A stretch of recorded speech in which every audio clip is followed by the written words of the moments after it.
Continuando aqui, meus irmãos, nossa gravação, nosso terceiro bloco, tá bom? Nosso terceiro bloco do quarto dia de aula. Continuando aqui no nosso material, vou compartilhar para vocês. Já estou compartilhando, né? Para mim não apareceu ainda não. Ainda não? Não. Então, vamos lá.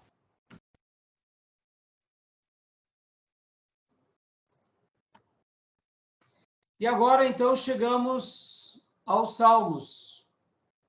O que vocês acham, meus irmãos? Os Salmos, ele é uma poesia só para judeu ou é uma poesia para todos os povos? Certamente para todos os povos.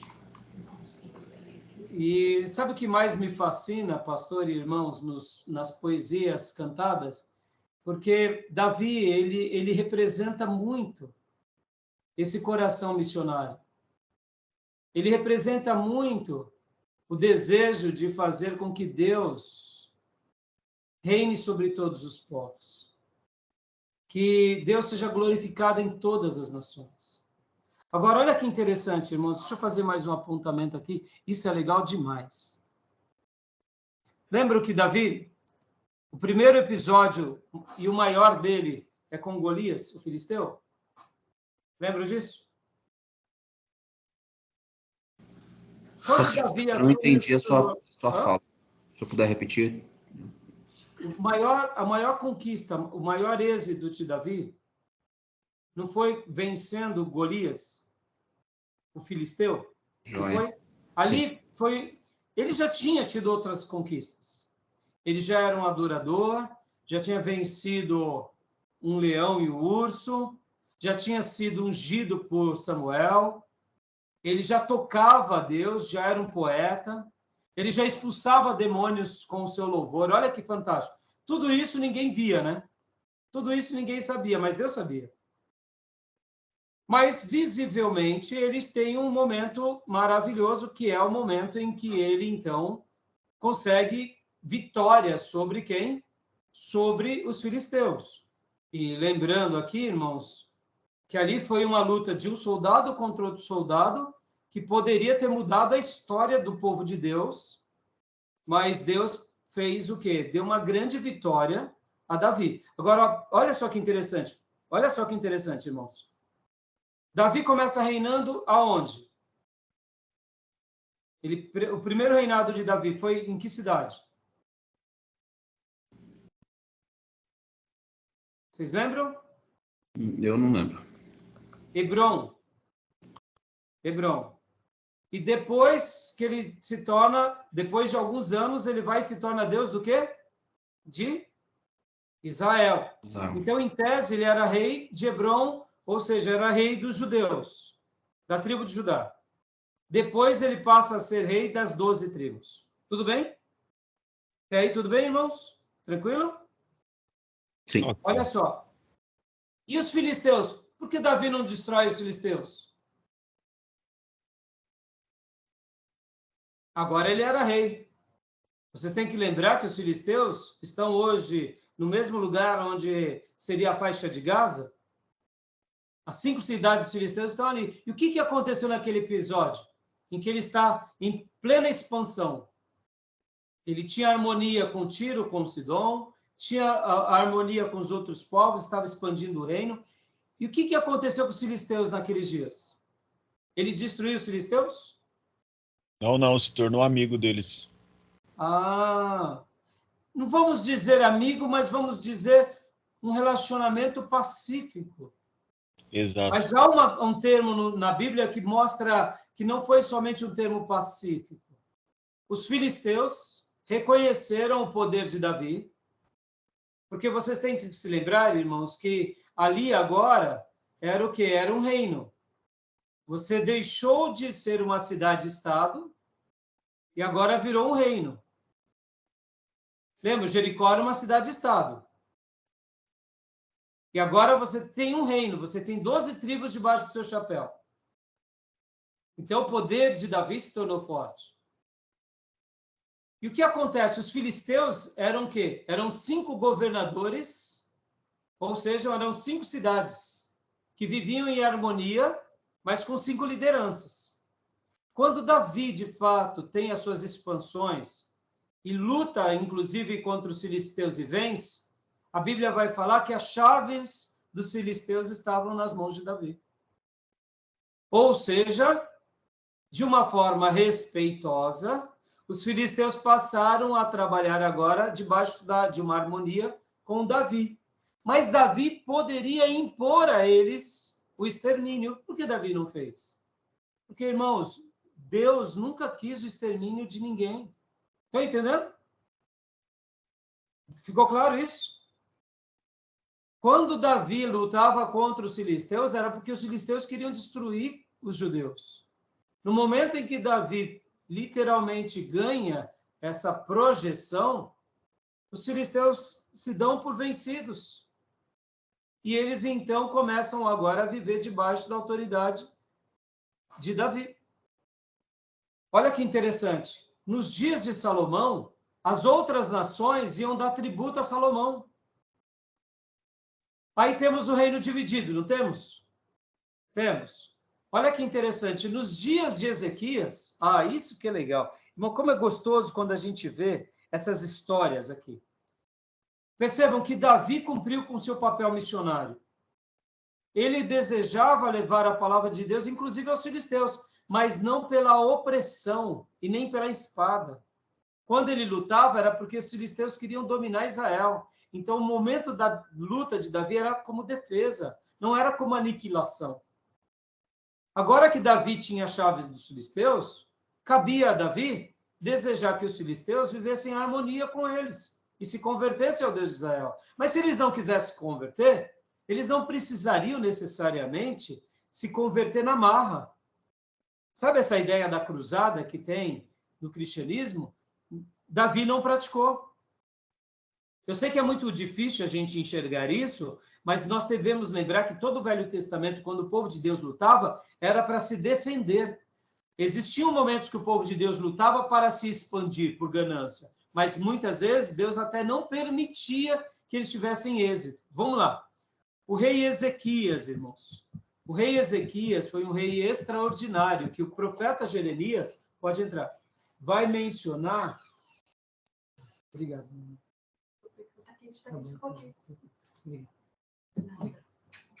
Pedi para minha gata trazer um chazinho para mim. Obrigado. O rei Ezequias, ele se tornou tão extraordinário, irmãos, que ele vivia em harmonia com as outras nações vinham louvar a Deus no templo, nos dias do rei Ezequias. Qual foi o outro rei que praticou isso? Josias. Josias, nos dias de Josias, a tribo do norte já tinha sido devastada pelo cativeiro assírio. Já tinha toda aquela mistureba. Josias envia ministros para chamar os irmãos da tribo do norte para vir adorar em Jerusalém. Muitos desprezam os emissários de Josias, mas muitos outros vêm. Josias restaura, reconcilia as 12 tribos de Israel. Ou seja, irmãos, olha aí, a glória de Deus para todas as nações. E nos Salmos a gente vê isso, no coração de Davi. Então eu posso dizer que Davi desejava com que todas as nações conhecessem o rei de Israel. Ezequias exemplifica isso. Por isso que o profeta Jeremias vai dizer que não houve nenhum rei como Ezequias. Que Ezequias foi especial. Porque Ezequias conseguiu também, de uma forma ou de outra, glorificar a Deus e trazer as outras nações para viverem em harmonia. Para vocês terem uma ideia, nos dias de Ezequias, os filisteus davam presentes a Ezequias. Meus irmãos, pensa nisso. Os inimigos de Israel trazendo presentes para ele. Estão entendendo? E Josias foi também bem parecido. Josias conseguiu restaurar. E depois que vem o cativeiro babilônico, com Esdras, Neemias, Zorobabel, Josué, quando o texto sagrado vai mencionar ali Judá, Esdras faz questão de escrever não Judá, e nem Jerusalém e Sião, mas ele escreve Israel. Aí eu faço a pergunta, mas não só sobrou a tribo de Judá e Benjamim? E por que Esdras, então, agora escreve, prestigiando a toda a nação de Israel, as 12 tribos. Por quê, irmãos?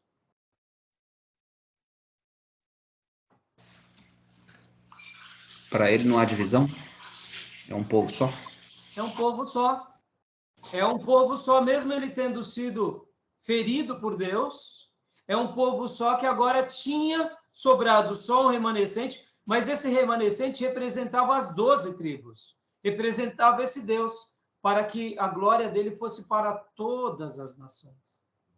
Então, olha como é lindo, irmãos, a gente quando começa a compreender esse lado missionário do povo de Deus. E os salmos, eles representam muito o que esse lado de missões, né? Pode ver que a maneira em que as poesias são cantadas no templo, fora do templo, entre as nações e desafiando as outras nações, podem ver que é com muita frequência que nós vemos isso, ó, toda a terra, todos os povos, todas as nações, é muito frequente. É muito frequente.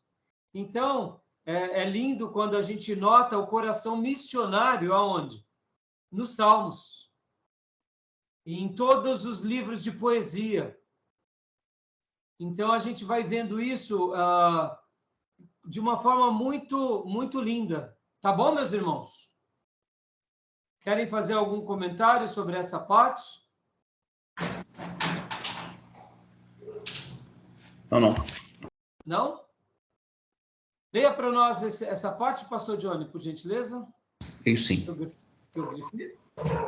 Louve-te a ti, ó Deus, os povos. Louve-te os povos todos. Então a terra dará o seu fruto. E Deus, o nosso Deus, nos abençoará. Deus nos abençoará. E todas as extremidades da terra o temerão. Glória a Deus. Um dos salmos mais missionários, que assim poderíamos dizer, é o Salmo 96. E olha só, leia para nós, pastor Johnny, essa declaração. Anunciai entre as nações a sua glória, entre todos os povos as suas maravilhas. Glória a Deus. E até aproveitando aqui, meus irmãos, o primeiro hino que eu aprendi, eu tenho um carinho muito grande pelo Salmo 96. Porque o primeiro hino que eu aprendi a cantar, do começo ao fim, logo quando era o novo convertido, foi o Salmo 96. É aquele hino que, eu não sei se vocês conhecem, mas antigamente era muito cantado, Cantai ao Senhor um cântico novo, cantai ao Senhor todas as terras, cantai ao Senhor, bendizei o seu nome, proclamai a sua salvação, anunciai entre as nações a sua glória, e entre todos os povos as suas maravilhas, porque grande é o Senhor, muito digno de ser louvado, mais temível do que falsos deuses. Glória e majestade estão diante dele, força e formosura no seu santuário. Aí, marcou a minha vida. Atualiza a bio lá, pastor, do YouTube, e coloca cantor também agora. Opa, Atualiza a bio lá do YouTube. Tá como escritor, pastor, né, teólogo e tal, coloca música também agora, meu. É só a gente tenta um pouquinho, viu, pastor? Obrigado pelo elogio, mas esse hino marcou, sabe, irmãos? É bonito você demais. pode ver que o refrão dele, né? É um refrão que mostra para que a gente proclame ele em toda a terra.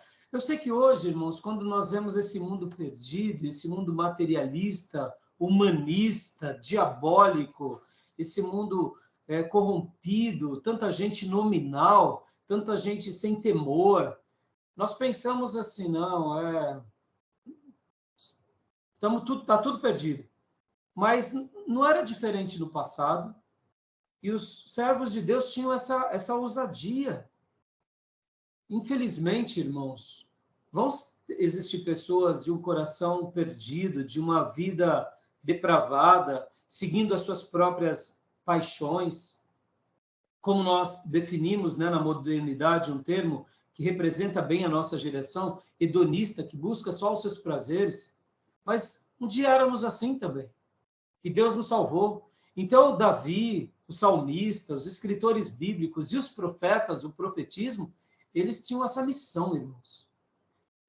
E aqui digo, irmãos, os profetas no Velho Testamento, eles abalaram o mundo. Aonde chegava um profeta do Deus de Israel, era respeitado.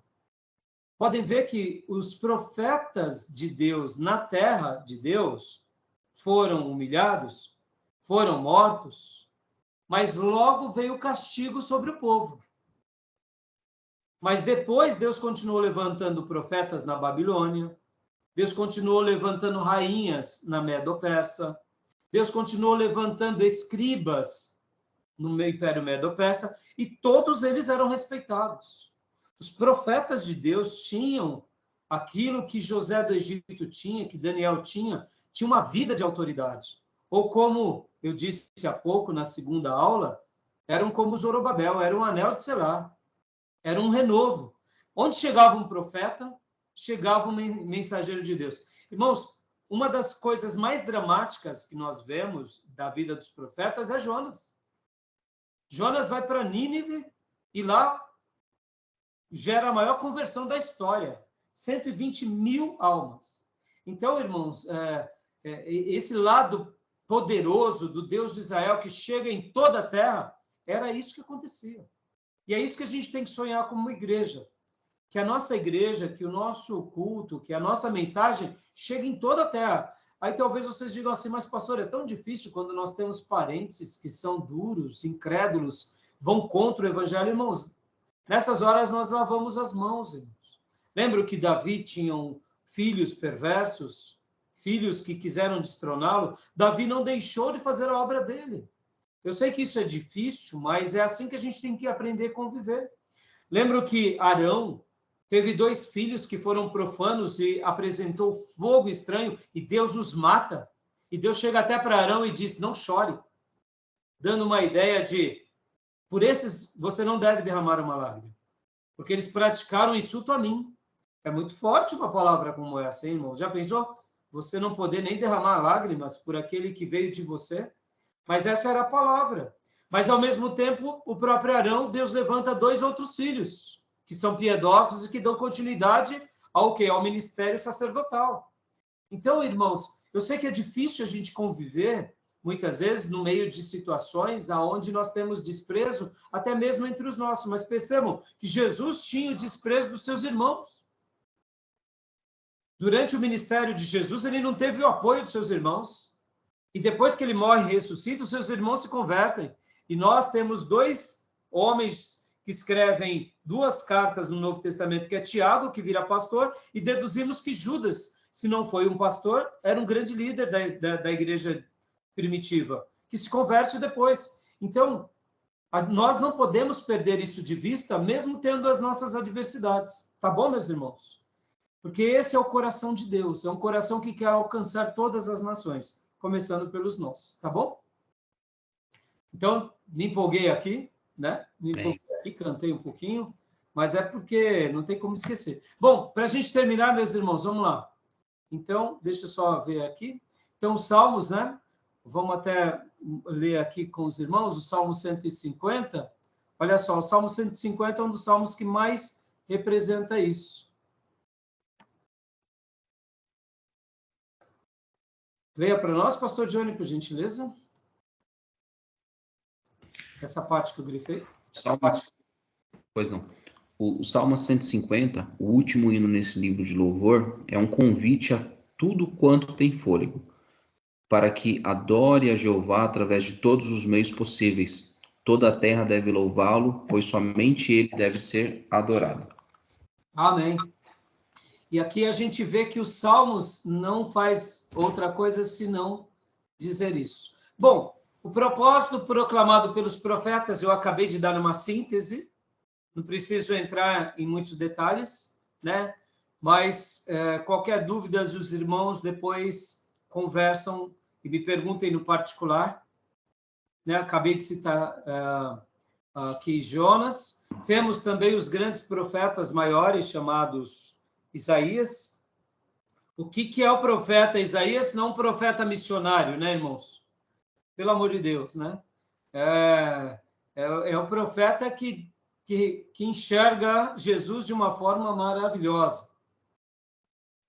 E aqui o autor até faz aqui uma síntese muito linda, né? Olha, de todo o material de Isaías, e ele até cita também Miqueias, né? Ó, o reino universal do Messias, e aí vai dando os seus apontamentos. E assim, então, sobre os profetas, alguma dúvida, meus irmãos? Tranquilo? E aí a gente vai parar, então, agora aqui, nesse ponto. Vamos lá para o capítulo 2, a parte do povo escolhido, tá bom? Beleza, meus irmãos? Beleza. Ok. Tranquilo? Alguma pergunta? Alguma dúvida? Não. Não, pastor, Não? tranquilo. Irmãos, lembrem disso, sabe? Teologia de missões é isso. É ver que Deus sempre escolheu alguém para um propósito especial. E esse que foi separado por Deus por um propósito especial, ele é abençoado. E ele é comissionado. E se espera dele que ele seja obediente e cumpra toda essa missão. Quando ele faz isso, aquilo que estava sobre ele é compartilhado sobre muitos. Logo, Deus salva muitas vidas, Deus alcança muitas almas, restaura muitos corações. Mas quando esse que é eleito, é escolhido, que foi abençoado, que foi comissionado, ele não vai e não cumpre com o seu papel, ele se desfigura, e se desfigurando, ele não tem mais sentido de ser. Se ele é um eleito perdido agora. Não porque Deus o perdeu, mas porque ele se perdeu na sua própria vocação. Teologia de missões é avaliar que Deus sempre teve esse coração missionário, que Deus sempre foi esse ser bondoso, amoroso, que tentou trazer outros povos, outras nações. Eu sei que, ao falar sobre tudo isso, é um pouco complexo, irmãos, porque nós temos que lembrar que uma nação, ela é um reino, ela tem desejos, ela tem interesses, ela tem uma vida política, econômica, social, e muitas vezes esses líderes políticos e religiosos se perdem. Mas nós devemos acreditar, irmãos, que servos de Deus, que realmente são servos de Deus, eles vão continuar compartilhando a vontade de Deus e as digitais de Deus vão estar sobre eles e sobre as obras que eles realizarem. Então, teologia de missões nada mais é do que ver esse coração missionário na Bíblia do começo ao fim.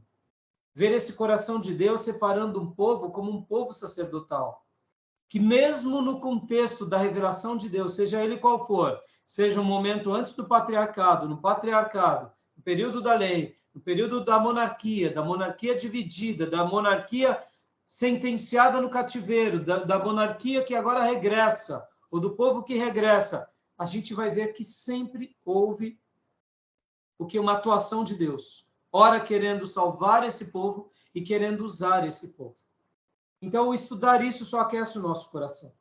E só nos deixa um desafio, que a gente tem que amar as almas, tem que preparar o terreno para que a gente possa ser como Davi, como Ezequias, como Josias. Seres e pessoas, seres humanos piedosos, que servem a Deus nessa mesma dimensão, de levar o reino de Deus a todos. Da forma que Deus nos fez ser.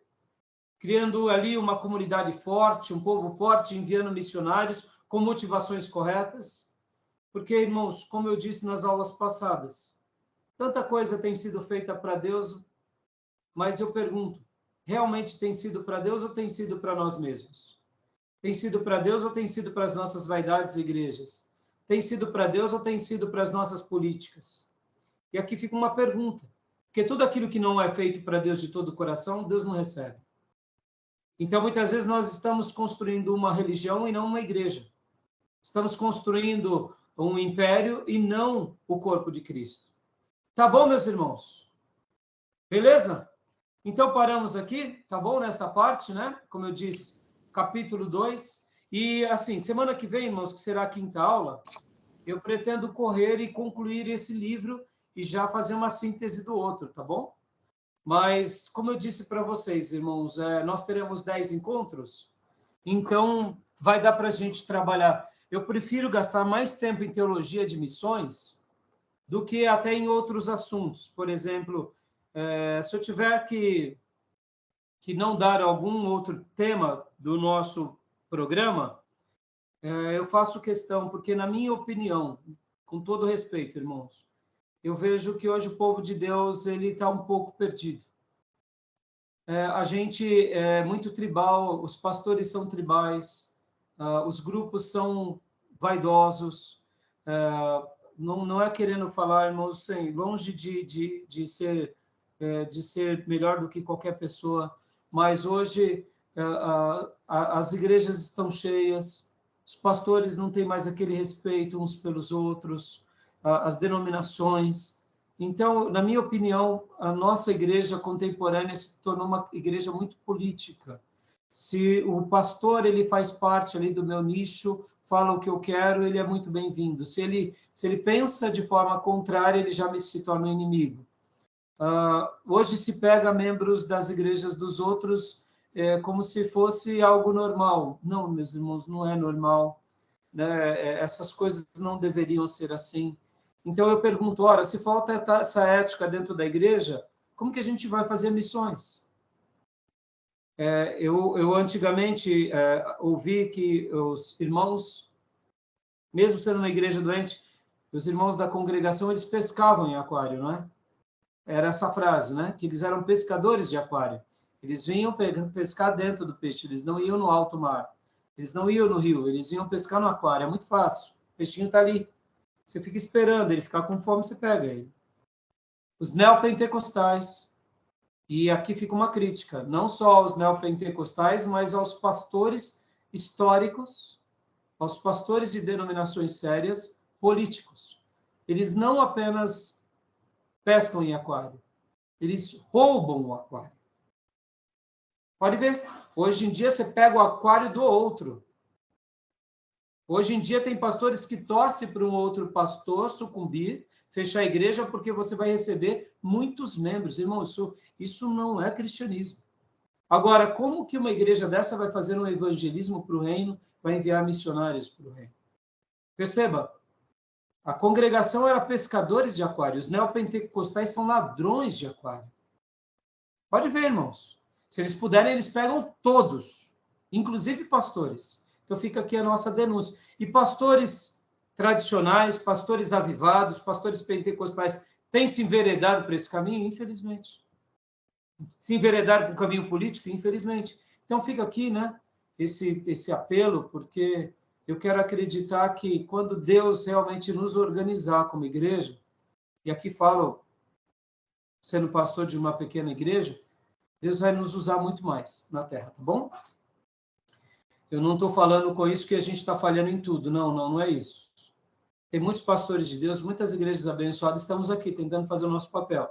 Mas nós devemos elevar esse nível da igreja, do cristianismo, e a gente tem que lembrar que nós não somos ministros da denominação, da igreja local. Nós somos ministros de Jesus e do reino de Deus na terra. Que, por hora, Deus nos permitiu ter uma denominação, até que venha a grande perseguição, né? E lá, irmão, quando vier, se a igreja ficar, né? Se a igreja ficar, a gente não vai poder estar em nenhum lugar, né? É o reino pelo reino, tá bom? Amém, meus irmãos? Querem fazer algum comentário? Alguma coisa? Não? Tranquilo? Amém, professor. Amém. Então, meus irmãos, Deus abençoe.